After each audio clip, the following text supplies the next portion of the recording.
What's going on, guys? Welcome back to Nacho Wrestling, and in today's episode of Versus, we are taking a look at two icons, two trailblazers of independent wrestling, specifically the early years of independent wrestling from about the mid-2000s to late 2010s, but of course we are taking a look at the phenomenal one, AJ Styles versus the best in the world, CM Punk. Two guys that are in my top 10 of professional wrestlers of all time, just like Bryan Danielson and Samoa Joe. These guys are two of my favorites, and we're going to put them head to head today. We're going to see which one is the overall better wrestler. But before we get into all that, please be sure to like, comment, subscribe, hit the bell to stay up to date on all things Nacho Wrestling, and share this video with your friends. Without further ado, let's get into CM Punk versus AJ Styles. Just like the previous two episodes and every episode after this one, there is going to be 5 rounds to go over today, and those 5 rounds are as follows. Round 1, overall look and presentation. Round 2, promo/talking ability. Round 3, overall match quality. Round 4, kayfabe accomplishments. And round 5, overall legacy. And with that, let's get on to round 1, look and presentation. Both these guys have had some phenomenal, no pun intended, gear and theme music over the years, and that really is the biggest thing about look and presentation, is your theme music, how you carry yourself, your accoutrement that you wear to the ring, and everything like that in between. And of course, another big thing for these two guys is tattoos. So let's start there with the tattoos. Of course, CM Punk is known for his giant cobra tattoo from G.I. Joe on one side of his shoulder, and then on the other side he has a giant Pepsi logo, which even gave way to one of his finishers back in the day, which was the Pepsi Plunge. Meanwhile, you have AJ with that iconic tattoo of his initials A and J on the side of his, midriff, abdomen. I don't know why I said midriff. And of course, all the dates of his, 17 children under that as well. I mentioned at the top of this round that they do have theme music that slaps. Of course, AJ has his You Don't Want None theme song in WWE that is good. And then, of course, I'd be remiss not to talk about Get Ready to Fly, his original TNA theme song, which is one of, if not the best things that TNA created in terms of theme music. And over on the other side of the fence, CM Punk has had some pretty good theme songs as well. Of course, there's Killswitch Engage, This Fire Burns, and then there's Living Colors, Cult of Personality. Both iconic and very memorable and tied to CM Punk for sure. But what about gear? Who has the better gear? AJ has been consistently wearing similar gear from about 2011 onward.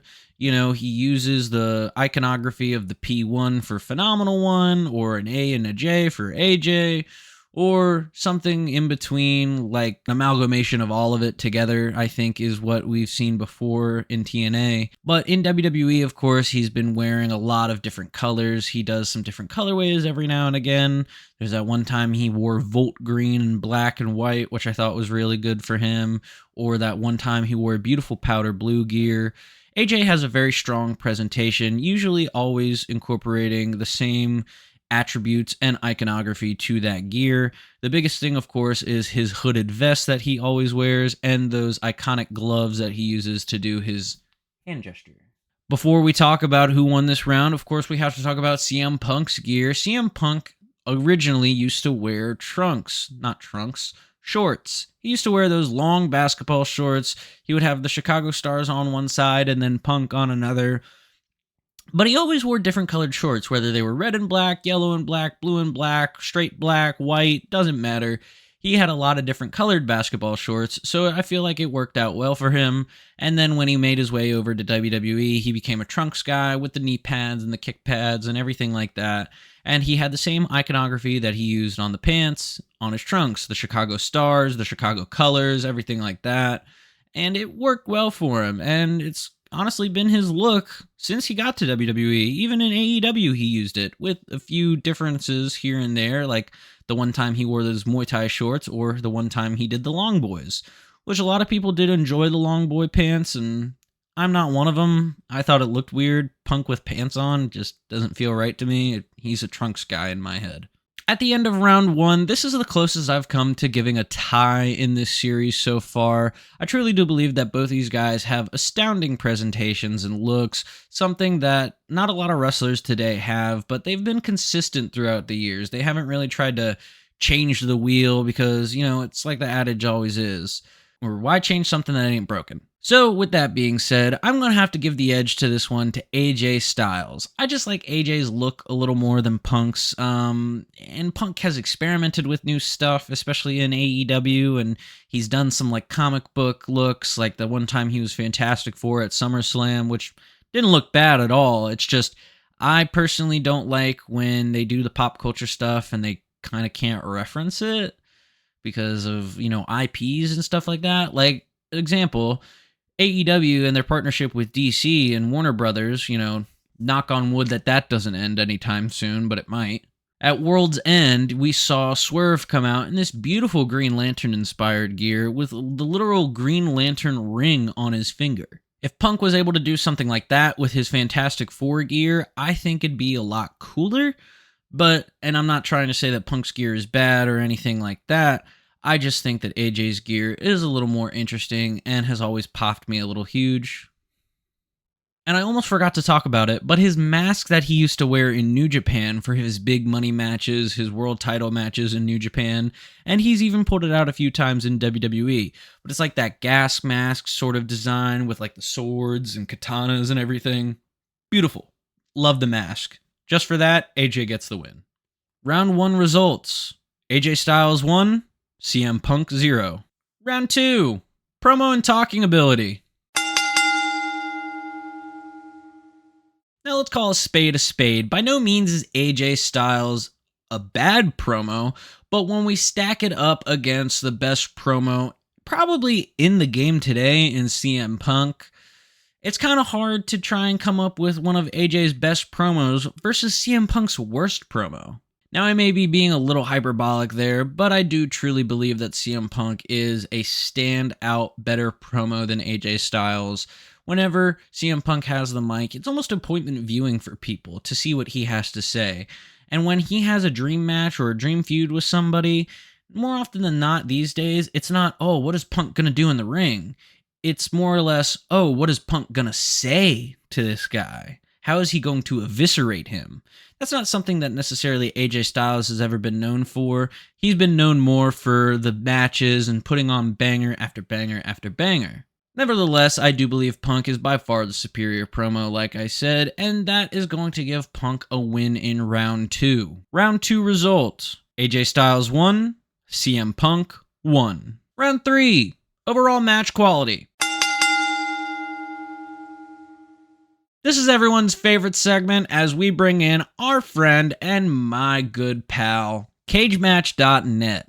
And when I looked on Cage Match, I realized that this is the first time that two guys I'm taking a look at are in the default top 10 of overall wrestlers and ratings, with CM Punk coming in at the number 3 spot and AJ Styles coming in just behind him at the number 7 spot. So with that, let's take a look at their average match ratings through the years and see which one stacks up as the definitive winner of round 3. Styles boasts an impressive 9.52 average rating throughout the years, with only ever dipping below the 9 category 3 times early on in his career around 2007 to 2010. This 9.52 score is a score that is safe for some of the best in wrestling. Speaking of the best, let's take a look at how the best in the world stacks up against the phenomenal one in this round.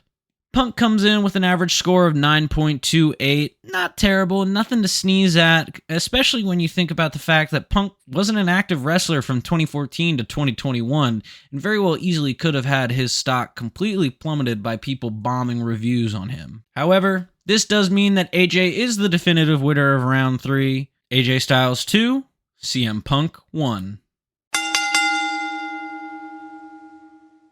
Up next, we have round 4, kayfabe accomplishments. These are accomplishments that are obviously inside of the characters, inside the world of wrestling, not their genuine things that they did outside the business, but what the booker allowed them to do. And in this round, it really does become a battle of inches because both these guys have won a lot of gold in the companies they've been in.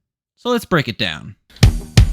AJ is a multiple-time X Division champion, 6 to be exact, a 3-time NWA World's Heavyweight Champion, a 2-time TNA World Heavyweight Champion, and honestly, I'm probably forgetting some other TNA belts as well, like the King of the Mountain Championship, the TV title. He's also been IWGP Heavyweight Champion, and he is a Grand Slam champion in WWE, meaning he's held the WWE title, the US title, the Intercontinental title, and the tag titles. One thing I found interesting while looking up AJ's kayfabe accomplishments is that he is also the inaugural Ring of Honor Pure Champion. That is not something I knew until researching this video. Congratulations, AJ. That's pretty fucking cool. Meanwhile, Punker has done just about, if not the same as AJ. He is a 1-time Ring of Honor World Champion. He is a Triple Crown Champion in WWE, meaning he's won the Intercontinental, the WWE, and tag titles. He is just short of the US title. He's also a Triple Crown Champion among WWE, AEW, and Ring of Honor, being a part of the exclusive club of champions from all 3 promotions. With that being said, and after weighing out all my options, I do truly believe that AJ Styles has the edge here in this round over CM Punk. AJ is a Grand Slam champion in WWE. That means that they have entrusted him not only to be the US champion, but they entrusted him with the legacy of the Intercontinental title. Something that I don't think anyone would have thought they'd do for a TNA guy because of how prestigious the Intercontinental title has been for WWE. Also, if you were to go to Wikipedia and just take a look at both of these guys' accolades and accomplishments under their pages, AJ's accolades and accomplishments list is probably just about as long, if not longer, than his personal life and early career list. Round 4 result: AJ Styles 3, CM Punk 1. Round 5, the final round. Overall legacy. Not only is this taking a look at championships they've won and things they've done outside the ring, but how will they be remembered in wrestling? And sadly, for the first time in this series, the 5th round really doesn't matter because AJ's won. If you've done the math, there's no way for Punk to mathematically come back unless I somehow make this last round worth 3 points, which I'm not going to do. Nevertheless, let us take a look at both men's legacy and see if CM Punk can eke out one more round win versus AJ before the time is up. AJ Styles, who has mentioned that he's probably getting ready to retire in the next year or so from full-time competition, will go down as one of, if not the best to ever do it. He is a lot of people's favorites. He's a lot of wrestlers' favorites. And I'd be remiss to not say that AJ Styles is one of the few guys that have had a successful run in just about every company he's been in, and has been rewarded with a world title in every company he's been in. In the same vein with CM Punk, he will go down as one of the best as well for doing just that as well. If you look at his stuff in Ring of Honor before leaving for WWE, even his stuff in ECW as well, and then later on his stuff in AEW, which, tumultuous to say the least, was still interesting, was still fun. Everything with MJF, everything with Mox, and honestly, let's call it out, the stuff with the Elite, the stuff with Jack Perry, it adds to the legacy of CM Punk.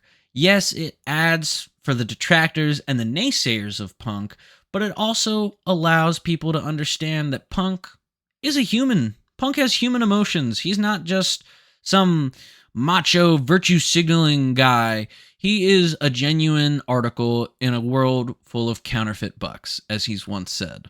And do we know the entire goings-on of everything backstage and know everything that CM Punk has ever said? No. But has he possibly gotten under the skin of other wrestlers and promoters and bookers and everything like that because of his antics? Maybe. But that's not necessarily for us to decide. Because whether you like it or not, Punk will always be a divisive figure in pro wrestling, and that's why I think that gives him the win in this round. Because everybody is always going to talk about CM Punk. Case in point, him leaving in WWE in 2014. They still chanted his name for years after he left, when there was not a shred of evidence that he was coming back to wrestling. They still chanted his name. This is not to say that AJ will be forgotten or anything like that, but this is just to say that CM Punk will always be brought up when another disruptor comes up through the woodwork and figures out a way to poke and prod at the established. Round 5 result: AJ Styles 3, CM Punk 2. Well, there you guys have it. AJ Styles is the overall better wrestler against CM Punk. The phenomenal one is the true best in the world. But that's not to say that CM Punk is bad. Both men bring very different things to pro wrestling. AJ, a more fast-paced, hybrid, technical, whatever you want to call it, style of wrestling. And CM Punk, a more story-driven, talking-based presentation of pro wrestling. Some would say that Punk leaving for a few years does hinder his score in every category, and I disagree, because like I said, they were chanting his name, they were wanting him back, they were still giving him good ratings and good scores from 2014 to 2021. They loved this guy, they did everything for this guy, whether it was WWE fans, New Japan fans, AEW fans, it doesn't matter. Everybody wanted to see CM Punk come back to wrestling, and when he came back, almost everybody was universally happy about it, except for like the diehard WWE fans. And then they did a 180 once he came back to WWE in 2023. So let me know who you have winning this episode of Versus down in the comments below. Let me know if I got anything wrong, or if you just flat out disagree with the idea that AJ Styles is better than CM Punk. Like I said, let me know down in the comments below. Be sure to like, comment, subscribe, and hit the bell to stay up to date on all things Nacho Wrestling. And I will see you guys next time.